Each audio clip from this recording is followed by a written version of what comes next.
Marcos 8, 22 ao 26. Eu tenho uma palavra, irmão, que se você der ouvido a ela, se você aguentar segurar a sua energia, sua atenção até o final, tem muita coisa que vai mudar na sua vida. Então chegaram a Betsaida e lhe trouxeram um cego. O que ele era? Rogando-lhe que o tocasse. Jesus, tomando o cego pela mão, levou-o para fora da aldeia. Presta atenção no detalhe. Jesus pegou o cego pela mão e guiou ele até fora da aldeia. Pegou esse código ou não? Daqui a pouco eu te explico. Aplicando-lhe saliva aos olhos, fala Eca. Pode falar, irmão, Eca. Mas tem uns Eca de Deus que cura, viu? Tem uns negócios estranhos de Deus que cura, tá? Não tenta entender milagre. Viva milagre. Deus não vai ficar te explicando por que ele fez do jeito que fez, não. O importante é o resultado final. Quem está aí? Tem uma outra versão que vai dizer que Jesus cuspiu no chão, fez lodo, fez barro e passou sobre os olhos do cego. Quem já ouviu isso? Os estudiosos afirmam que Jesus na verdade reconstruiu o globo ocular do homem. Como assim, pastor, com barro? Você não lembra de Gênesis? Como é que Deus fez um homem? Como é que Deus fez um homem? Um barro molhado. Então Jesus cospe na terra, faz barro, faz uma bolinha de gude, encaixa no olho do homem, reconstrói o órgão dele e fala, volta a enxergar. Esse foi um dos milagres para provar que Jesus era o próprio criador de Gênesis. Porque um Jesus que fez 35 milagres contabilizados no Novo Testamento, só teve um que ele precisou interferir com a matéria. E logo a matéria que ele usa é o barro, então não pode ser à toa. O único milagre que ele faz interferindo com a matéria para abençoar a saúde do homem é aqui. Ele faz barro, passa no olho. Sabe o que ele está falando? Que o mesmo Deus de Gênesis é ele. Então ele pega o cego e leva para fora da aldeia. Aplicando-lhe saliva aos olhos, impondo-lhe as mãos, perguntou-lhe: vês alguma coisa? Este, recobrando a vista, respondeu: eu vejo homens, porque como árvore, como quê? Como quê? Na verdade, Jesus fez esse também. É o único milagre que ele operou em duas etapas. Por quê? Porque aí a ciência vai explicar que existe dois tipos de cegueira. Existe uma cegueira que o globo ocular foi atingido, mas existe uma cegueira que o globo ocular é perfeito, mas o problema é a visão. Está dentro dos neurônios, está dentro do lugar que capta e processa a imagem. Tem alguém comigo de amém? Que a imagem não é processada pelo olho, pelo cérebro. O olho é só o que captura, que joga para dentro. Pegaram ou não? Então Jesus aqui está curando os dois processos de cegueira desse homem. Por isso que por duas vezes ele ora.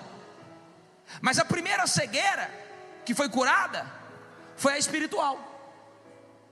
E esse homem agora começou a enxergar como Deus enxerga. Fala assim, como? Ele passou a ver o homem do jeito que Deus vê. Eu vejo homens como? Eu vejo homens como? E Jesus o tempo todo comparou você a uma árvore. Ele se comparou a uma videira. Ele se chamou de videira ou não? Ele disse, homem que não dá fruto, mas homem não dá fruto, quem dá fruto é árvore.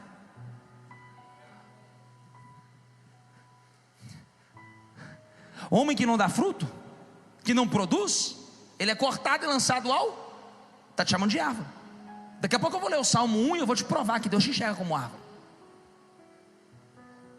Os judeus, aí é judaísmo, não é cristianismo, mas os judeus acreditam que o homem foi feito como árvore. Tanto é que o homem foi feito do pó da terra dentro do Éden. Vocês estão aí? Diga amém. E que o pé do homem era conectado à terra, e era as raízes do homem. Quem já viu que o símbolo da família é uma árvore? Quem já viu que o símbolo da família é uma árvore? Chamado de árvore da vida, ou árvore genealógica. Então quando Deus toca nesse homem e ele vê, o que ele fala? Eu vejo homens como? Ele está vendo como Deus vê. Aí Jesus orou de novo, olha aí. Pode passar isso. Então novamente lhe impôs as mãos nos olhos, e ele, passando a ver claramente, foi reestabelecido, e tudo distinguia de modo perfeito. E mandou Jesus embora para casa, recomendando-lhe, presta atenção no detalhe, recomendando-lhe: não entre na. Vem cá, grandão, fica cego.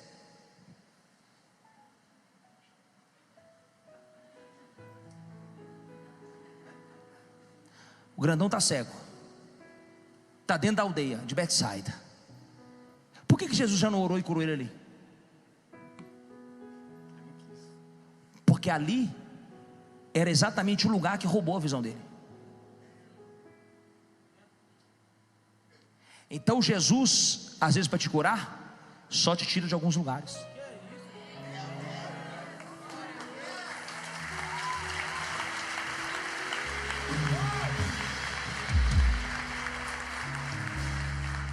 Tem lugar que está limitando a sua visão. Tem lugar que está roubando sua alegria. Tem lugar que mata os teus sonhos, rouba as suas motivações. São lugares tóxicos, ambientes de cemitério. Por isso que a igreja é tão poderosa. Porque a igreja, irmão, o povo falando mal ou falando bem, são lugares que mexem nos seus sonhos, te incentiva, te motiva, te fortalece. Aí Jesus cura. Tanto é que Jesus tinha problema com a aldeia, não era com a visão, era com a aldeia, que ele falou assim: não entra na aldeia. Então, qual é o meu conselho? Nunca volte para lugares que Deus teve que entregar o seu filho e morrer por você, para que você saísse de lá. Nunca volte para lugares que te feriu, que te machucou, que roubou quem você era. Se Deus pagou um alto preço para te arrancar de lá, irmão, ele está dizendo assim: não volta. Para o seu lugar você pode voltar.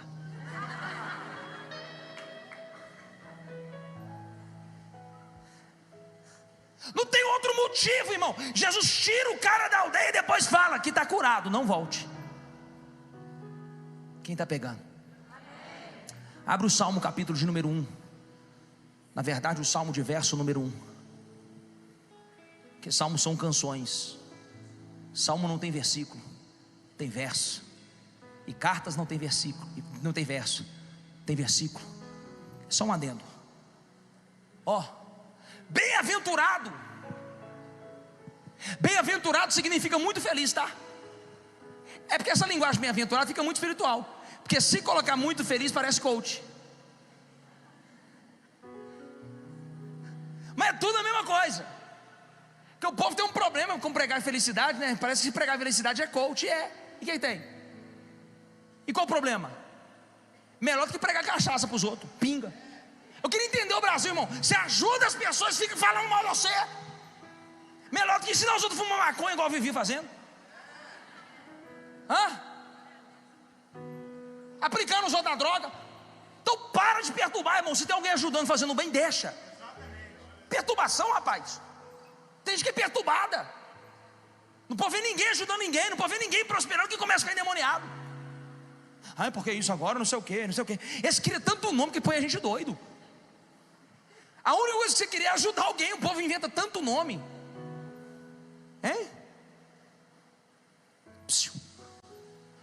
Muito feliz, duplamente feliz, mais feliz do que o normal, o homem que não anda no conselho dos ímpios, não se detém no caminho dos pecadores, e nem se assenta na roda. Talvez o que está roubando a sua alegria é os ambientes que você frequenta.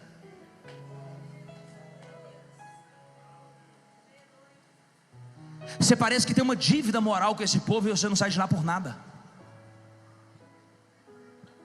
Parece que você tem uma dívida com esse povo, e aí eles te chantageiam, você aceita essas manipulações emocionais. Você sabe que esse lugar já deu, você sabe que ele não te pertence mais.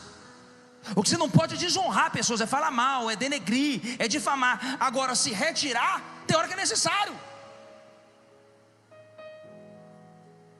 Inclusive, tem gente que só vai aprender a te dar valor na sua ausência. Quer aplaudir Jesus?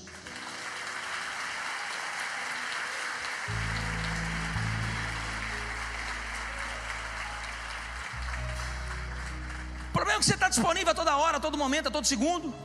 Tem gente que demora um dia para te responder, você responde na mesma hora. Ah, pastor, é joguinho? Não, é se dá valor. Se dá valor. O nosso problema, irmão, é que a gente não lê os lugares que a gente frequenta. Jesus tira o cara da aldeia e fala com ele assim: eu estou te curando, mas não volto para lá não. Vocês vão te matar de novo. Você fez pacto com o diabo? Como assim, pastor? Você fez pacto com a dor? Eu não fiz não. Você fez pacto com o sofrimento? Que eu não fiz não. Você fez pacto com a vida miserável, derrotada? Então por que você não muda? Qual o seu medo? Aí para não machucar alguém, você está se machucando. Aí para não decepcionar alguém, você está atrapalhando a sua vida, a sua família, os seus sonhos, seus projetos, seus filhos, sua esposa, seus pais. O ambiente potencializa ou limita? A minha pergunta para você hoje é: o ambiente que você tem frequentado, os lugares que você tem ido, está te ajudando a prosperar, avançar e se tornar quem Deus quer que você seja, ou está só piorando?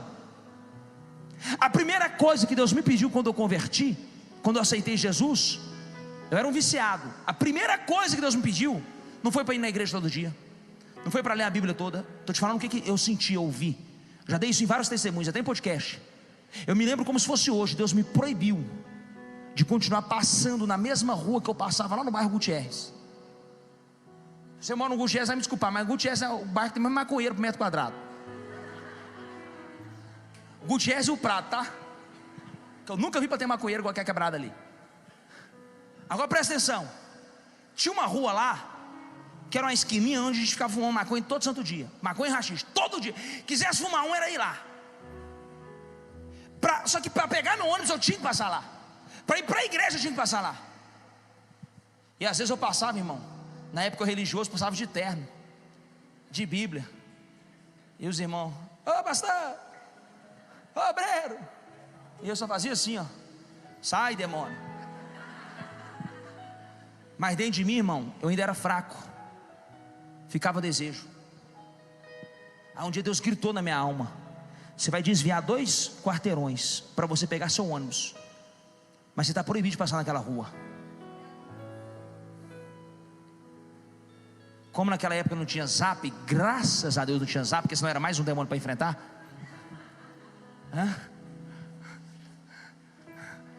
Não chegava tanta informação igual chega hoje. Para você receber um negócio, só eu tinha que te ligar, eu tinha que mandar no Orkut, no MCN, aquele negócio.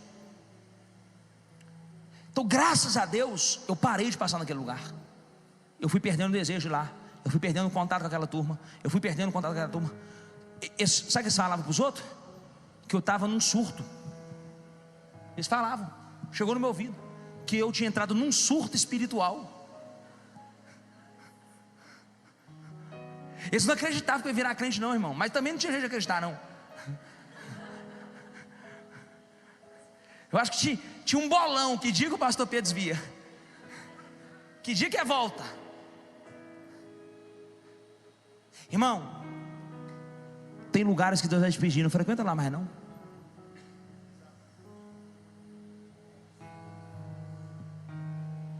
A escolha é nossa, se nós vamos ouvir ou não.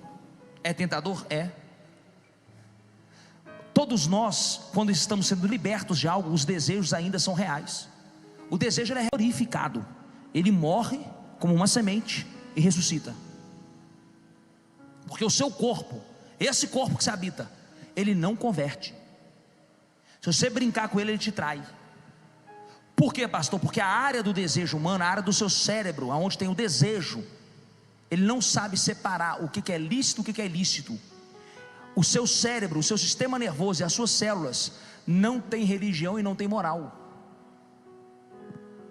Moral é coisa da sua consciência. O seu corpo não tem consciência, o seu corpo tem desejo.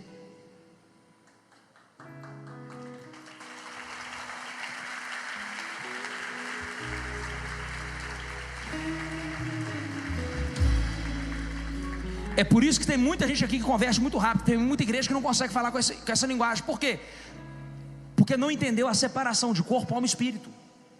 Aí quer libertar o cara no espírito, mas o problema dele é corpo. Não tem esse negócio de vai apagar da memória. Isso não existe, irmão. A sua célula tem memória. Tem ou não tem? Tem ou não tem? Por isso que tem que morrer todo dia. O convite, irmão, é a morte. É a morte. É a morte. É matar esse negócio velho para nascer um novo. Por isso que o batismo simboliza o novo nascimento. É um ato simbólico, que você está dizendo para Deus assim, ó, eu quero morrer. E aí quando você sai das águas, está dizendo para Deus, agora eu ressuscitei, agora eu sou uma nova criatura. Então, volta o texto lá para mim. 3 conselhos, que o salmo de número 1, para mim é um dos salmos mais poderosos da Bíblia. Eu amo esse salmo, eu amo o salmo de número 1 e o salmo 23, são os 2 salmos da minha vida. Sou apaixonado com esses salmos. O salmo de número 1 começa dizendo, volta ali, volta. Não anda no conselho de quem? Primeira coisa, quem são seus conselheiros? Ah, pastor, meu amigo está me aconselhando. Ele é sucesso na área que ele está te aconselhando? Essa amiga sua, deixa eu falar, põe amor nas minhas palavras. Esse amigo seu também, para não ficar um negócio assim, machista. Só fica cada dia com uma pessoa.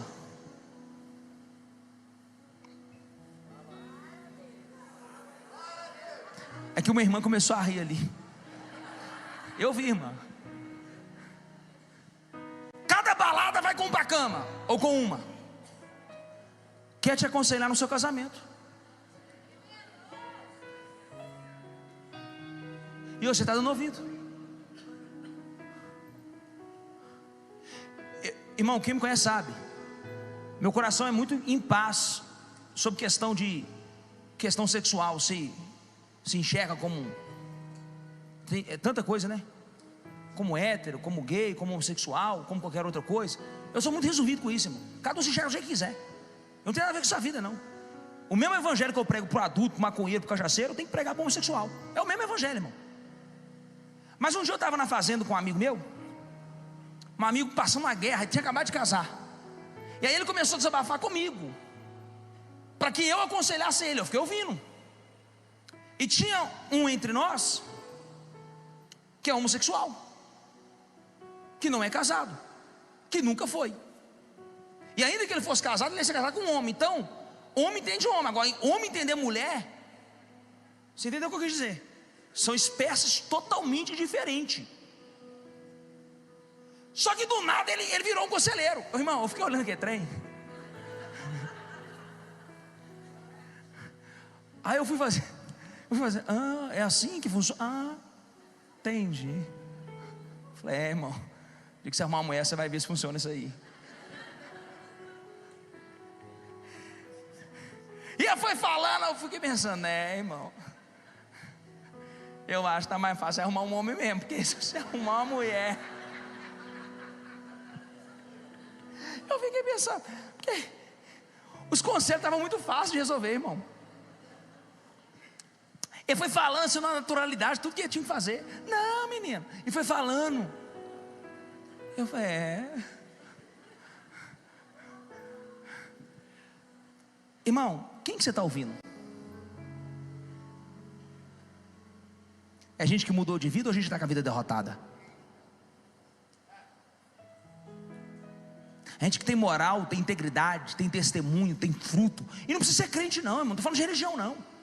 Porque a pessoa pode ter um casamento maravilhoso e não ser crente, tá? Ser crente não significa sucesso não, viu, irmão? Tem muito crente frustrado por aí. Tem muito crente derrotado. Tem muito crente doido, maluco, psicopata, tarado. Tem crente de todo jeito. Tem, eu estou falando com você. Tem pastor maluco? Tem. Estou te falando de gente exemplar. Para quem você tem emprestado o seu ouvido? Primeiro conselho então do Salmo: não anda no conselho dos ímpios. Segundo, não se detém no caminho. Aonde? Então todo pecador tem um caminho. Todo pecador tem um caminho, tem uma rota. É que a gente tem umas linguagens que veio lá do mundão. Na minha época a gente fazia um X. Quem é na época de fazer um X? Sabe o que fazer um X? Você tem uma rota para ir fumando um. Você entra no carro com um tanto de doidão e vai passando pelas ruas. Você vai dando uma volta por aí. Vai fazer um X, fazer um X. Você riu, né, varão? Já fez muito X, o pai falou.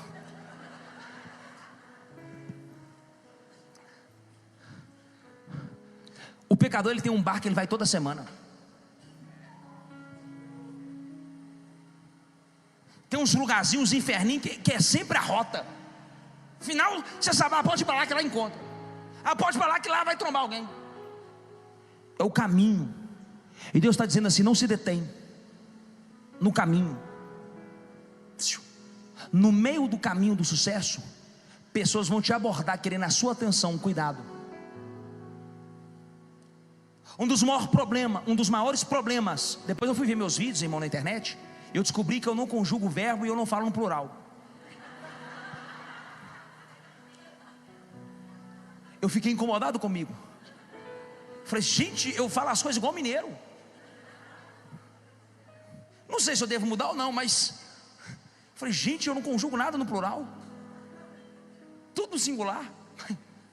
Mas voltando, o que eu estava dizendo? Do caminho, se deter. Não, mas estava já mais avançado. Isso, irmã. Deixa eu te falar, na rota da vida, quando você pega a rota do sucesso, você tem que tomar cuidado com uma palavrinha chamada distração. Distração. Toda hora alguém vai te mandar uma mensagem assim: vamos fazer isso, vamos fazer aquilo. Onde você está? Você pode fazer. Se você não se policiar, você vai, você aceita. E às vezes, agora eu já não estou nem falando de lugar de pecado, estou falando às vezes só de te distrair, tomar seu tempo, tomar sua energia. Então aprenda a separar os momentos: é hora de lazer, hora de lazer, hora de família, hora de família, hora de viajar, hora de viajar, hora de trabalhar, hora de trabalhar. Tem gente que quer brincar no trabalho, aí quer trabalhar na hora do descanso. Inverte tudo. Não se detém, irmão, no caminho. Há um caminho para você. Eu estou declarando diante da Bíblia que há um caminho para você. Deus tem um caminho. Jesus afirmou: eu sou o caminho. Há um caminho, há uma trajetória, há um plano a ser seguido. Não se detém, não para nem 5 minutos. Se deter é parar por algum tempo. Se deter é parar por algum tempo indeterminado. Não se detenha naquilo que está roubando o seu propósito. E não se assente. Então não escuta, não se detenha no caminho. Agora não se assente, porque assentar é o último nível. Primeiro é você ouvir, depois começar a caminhar, para no fim você estar sentado. Então não se assente na roda dos escarnecedores. Tem gente que ri de tudo.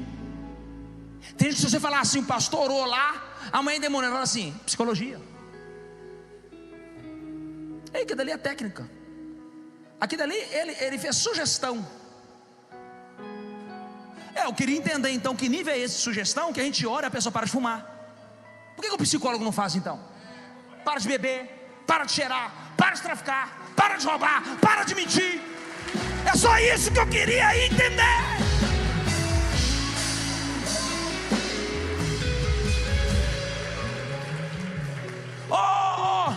Conselho de psicologia, aceita que dói menos. Eu quero descobrir qual instituição mundial muda mais vidas que a igreja. Me apresenta uma que muda, que transforma. Não estou desqualificando os psicólogos, pelo amor de Deus. Só não venha diminuir o nosso. Inclusive eu sou da área da saúde emocional, que eu tive que primeiro estudar para consertar o meu. que eu vou falar com você, 80% de quem estudou saúde emocional, primeiro queria resolver suas tretas.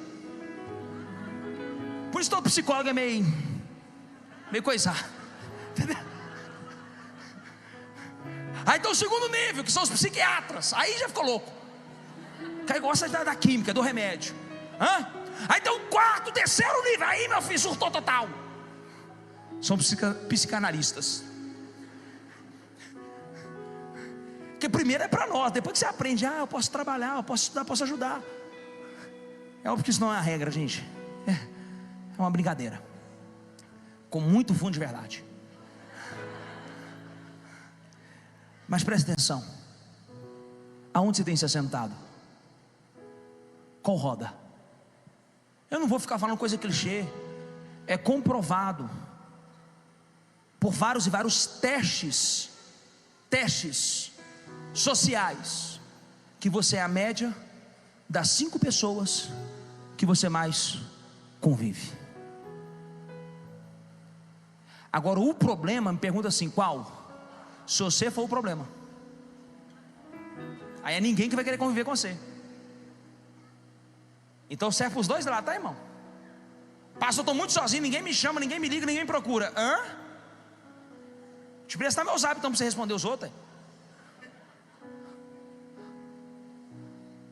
Tem gente entrando em bornão, entrando em estresse, porque ninguém para de procurar, porque é uma confusão a vida dele, o dia inteiro gente atrás dele. E você fala comigo que ninguém te procura? Você está igual o rapaz dos 38 anos no tanque de Betesda. 38 anos no tanque, aleijado. Não tem ninguém para me jogar no tanque. Não tem ninguém. O problema dele não era ser aleijado, era ser chato. Estou falando sério. Porque tem muita gente que faz da sua dor uma justificativa para maltratar as pessoas. Tem gente que faz da sua dor, do seu problema, uma justificativa para dar patada, para ser ignorante, para desfazer, para maltratar, para pisar, para humilhar. E está achando que o povo é obrigado a aguentar, só porque você tem uma dorzinha, um probleminha. Você vai continuar com o seu problema até você morrer, porque você não vai ter ninguém que te empurre no lugar do seu milagre. Às vezes você está muito perto do seu milagre, estava faltando só um empurrão. Mas tem gente que fecha o coração para você e fala assim: não vou ajudar porque não merece. Quantas vezes nós já sentimos isso? Fala a verdade, sem hipocrisia. Tem gente que a gente quer até ajudar, mas não vou ajudar não. Tem isso ou não tem? Seja honesto, irmão, sem hipocrisia. Eu estou no altar de Jesus, sem hipocrisia. Tem gente que a gente podia ajudar. Você fala assim: não vou dar moral não, está merecendo não. Agora imagina se todo mundo pensar isso ao seu respeito. Todo mundo ao seu redor fala assim: deixa você lascar sozinho para aprender. Imagina se todo mundo ao seu redor fala assim: deixa, sabe tudo, é multidão, gostosão, gostosona, bonitona, bonitão, não precisa de ninguém, deixa. Imagina eles te deixarem do jeitinho que você queria ficar, dono de tudo, sabe de tudo, controla tudo. Hein?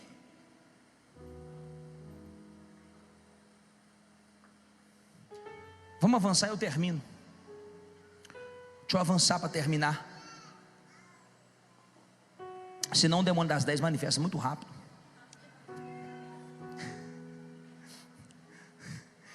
Alguém entendeu? Gênesis 15:5. Gênesis 15:5.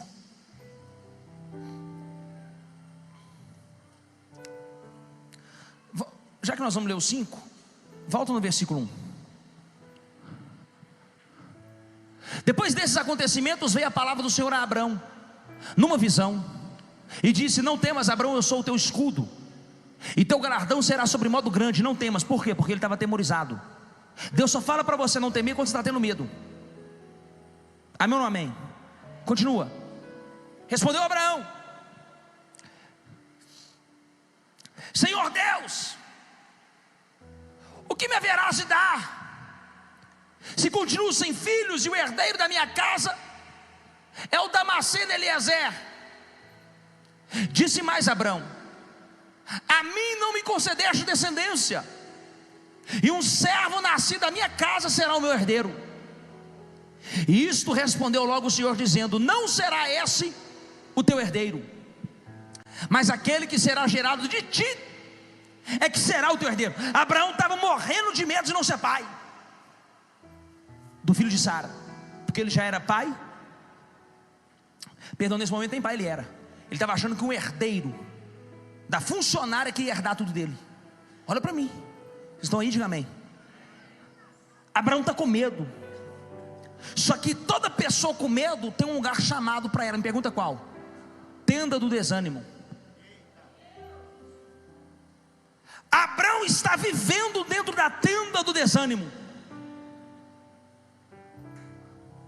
Ele está assustado, pensativo, deixando claro para ele mesmo: Abraão já era. O maior sonho de Abraão não era ser rico. O maior sonho de Abraão não era ser famoso. O maior sonho de Abraão era só uma coisa: eu quero ser pai e ter descendência. Para o povo oriental se perpetuar, eles acreditam que quando você tem um filho, é você vivendo na próxima geração. Isso é muito profundo. Quando você tem um filho, é você vivendo na próxima geração. Que quando você parte, você não parte, você deixou uma semente que é sua, tem o seu DNA, a sua genética e até os seus sonhos. Quem está comigo, diga amém. Passa. Então conduziu até fora. Deus pegou Abraão e fez o quê? Porque ele estava numa tenda muito limitada. Dentro desse quarto você não consegue ver o que tem lá no mundo. Por isso que é bom viajar. Mário Quintana vai dizer que quem viaja troca a roupa da alma. Se renova. Eu tô poeta. Pastor, você fala que tem a sétima série, onde você arrumou isso? No Pensador. Sabe o que é o Pensador? Não, é um site, irmão. Quando você está sem inspiração, você joga assim, frase. Aí o Pensador pensa por você. Mas pelo menos eu procuro e leio, e anoto. Então conduziu até fora e disse: olha para o céu e conte as estrelas, se é que pode, se é que você dá conta. Ele disse: será assim a tua posteridade. Ele creu no Senhor e isso lhe foi imputado para. Passa. Pode passar. Passa. Pode passar. Até aí tá bom. Olha para mim. Ele estava dentro de uma tenda, chamada tenda do desânimo, com medo de não ter filho. Por que Deus não falou com ele dentro da tenda? Porque o ambiente comunica.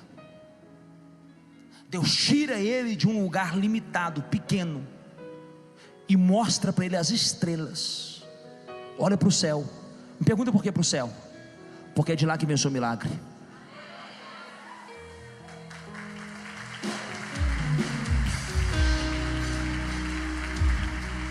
Olha para o céu, Abraão.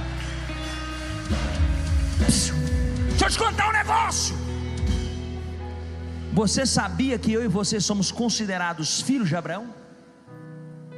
Nós somos uma daquela estrelinha que Abraão não conseguiu nem contar, porque não tinha como contar o tanto de filho que Abraão ia ter. Pai de multidões.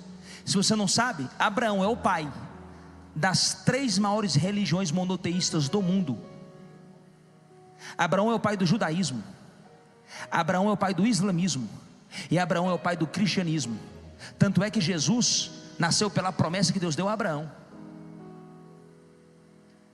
Será que ele tem filho? Se você conversar com o Islã, com o muçulmano, ele fala assim: não, sabe qual é o nosso problema com os judeus? Que os judeus falam que o Deus deles é o Deus de Abraão, na verdade é o Deus nosso. Como assim? Ismael que é o filho legítimo, não Isaac. Esse é o discurso do Islã. Que na verdade, eles são irmãos por parte de pai. Por isso que Jerusalém mora os dois juntos lá. Por isso que eles disputam a terra. Que a terra é, quem é o pai daqui? É o nosso pai? Não, é o meu pai. Não, é o meu pai. Terra por herança. Briga por herança. Vocês estão aí? Psiu. Tem coisas que Deus vai fazer na sua vida que é tão poderosa, que é tão grandiosa, que depois de você morrer, vai continuar dando fruto. Tem coisa que Deus é tão grande na sua vida que está começando em você, mas não vai terminar em você, porque Deus é Deus de hereditariedade. Olha como é que Deus se apresenta para Moisés, olha para mim. Olha como é que Deus se apresenta para Moisés. Eu sou o Deus de Abraão. Porque Moisés perguntou: qual é o seu nome? Deus respondeu: qual é o meu nome? O meu nome é Deus de Abraão. Eu sou o Deus de Isaac. E eu sou o Deus de... E por que Deus não chamou Deus de Israel? Se Israel já tinha mudado de nome. Apesar de Deus ter mudado o nome de Jacó, Deus sabia que dentro de qualquer homem tem um Jacózinho. Então Deus fala assim: eu sou o Deus de Abraão. Essa é do T.D. Jakes, não é minha não, mas é boa. Eu sou o Deus de Abraão. Deus está dizendo assim: eu sou o Deus das promessas. Eu sou o Deus de Isaac. Eu sou o Deus do riso, do sorriso, da promessa cumprida. Mas eu também sou o Deus de Jacó. Como assim? Eu sou o Deus dos enrolados. Eu sou o Deus dos problemáticos. Eu sou o Deus dos meus confusos. Se não, o certo era chamar Deus de Abraão, de Isaac e de Israel. Não, ele insistiu, é Jacó. Porque dentro de mim, de você, ainda existe Jacó. Mas ele não deixou de ser o meu Deus e o seu Deus.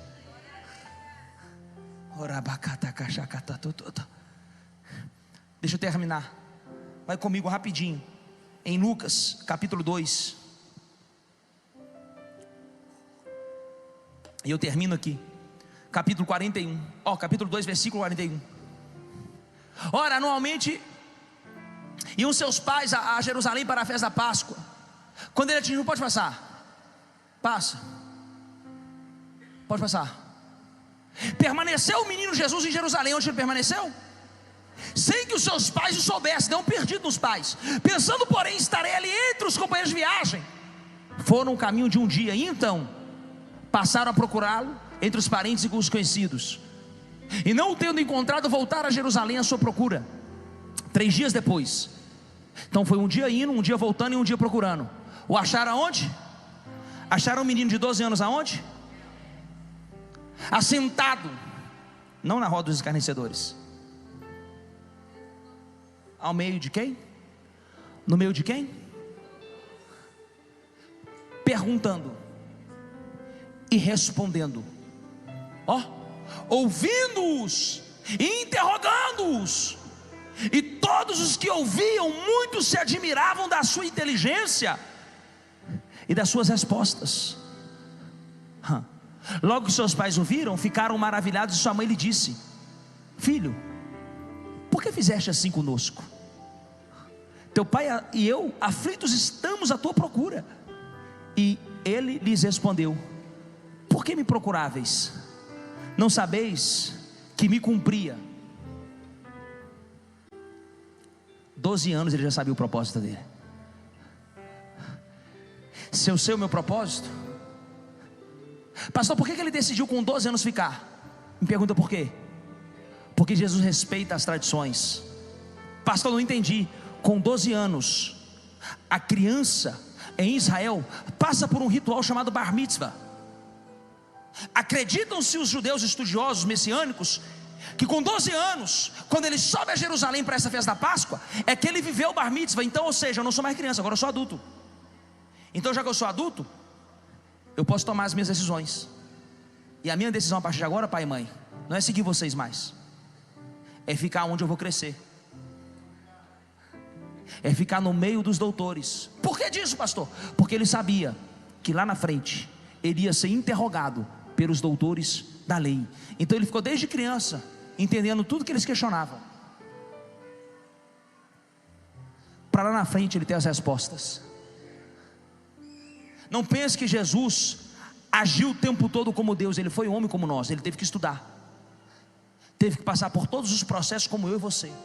Só que com 12 anos ele entendeu: se eu quero ser um doutor, um rabi, uma influência, um mestre, um profeta, eu preciso estar no pé de quem sabe. O ambiente sempre vence. Deixa eu te falar algo. O ambiente sempre vence. O ambiente sempre vence. Você pode pegar alguém depressivo, cansado, desanimado, coloca ele no meio de gente animada, alegre, divertida, deixa ele lá 1 ano. Se ele não mudar, é porque aí tem que morrer mesmo, ir para o céu e voltar, porque aí não tem outro jeito. Cair já não tem mais tempo para ir na terra. Agora, se fizer o contrário, pode pegar um santo, um ungido de Deus, um profeta, coloca ele no meio de prostituição, de droga, de álcool, de orgia, de confusão, deixa ele lá, não precisa ser 1 ano não, 1 mês, 2 meses, 3 meses, você vai ver o que esse santo vira, você vai ver o que esse ungido, porque o ambiente sempre vence. Talvez você está orando a Deus um milagre, você está dizendo assim: sai da tenda. Talvez você está querendo uma coisa extraordinária, Deus só está dizendo assim: você sentou no lugar errado. Mas graças a Deus, que hoje, quarta-feira, às 10 horas da noite, você está sentado no lugar que tem respostas para a sua história, no lugar que tem milagre para a sua vida, no lugar que tem cura para a sua alma. Será que você pode aplaudir e adorar esse Deus? Será que você pode aplaudir e adorar esse Deus? Aleluia! Fica de pé.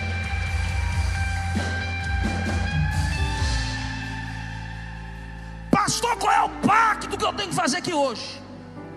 Você vai trocar os ambientes tóxicos.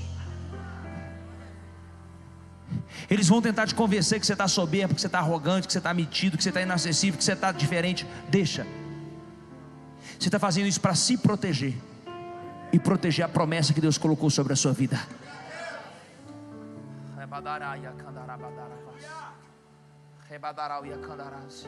Você acha que eu também não sou tentado em um tanto de lugar que eu teria condição de estar? Tanto por convite, tanto por network quanto por dinheiro. Mas tem lugar que eu falo assim: lá não é lugar de profeta, tá não? Não é lugar de sacerdote, tá não? Eu sei o preço que eu pago para estar vivendo o que eu estou vivendo. Não vem de graça não, querido. Nome, reputação, uma boa imagem, uma história não vem de graça. Eu paguei um alto preço e tenho pago até hoje, e não me arrependo. Principalmente quando eu vou para a Europa, principalmente quando eu vou para Dubai. Eu falo: Jesus, valeu a pena abrir mão daquele lugar. Deus sabe te recompensar. Deus sabe te levar em lugares incríveis. Sai dessa tenda, sai desse bairro, sai dessa região, sai desse lugar. Deus tem um mundo para você. Conta as estrelas, se é que pode contar. Quem foi abençoado? O Espírito Santo vai ministrar no coração de você agora. O que ele vai ministrar? Ele vai te mostrar claramente as rodas e os ambientes que você precisa hoje dar tchau. Ao som desse louvor: pastor, eu não tenho força, já tentei. Que bom, pelo menos ser honesto. O início da mudança é reconhecer que você não consegue mudar. É aí que Deus age. É aí que a graça se manifesta. É quando você fala para Deus: Deus, eu sozinho não dou conta não. Muda. Me muda de estação, me muda de ambiente, me muda de geografia. Me tira desses ambientes que estão matando a visão.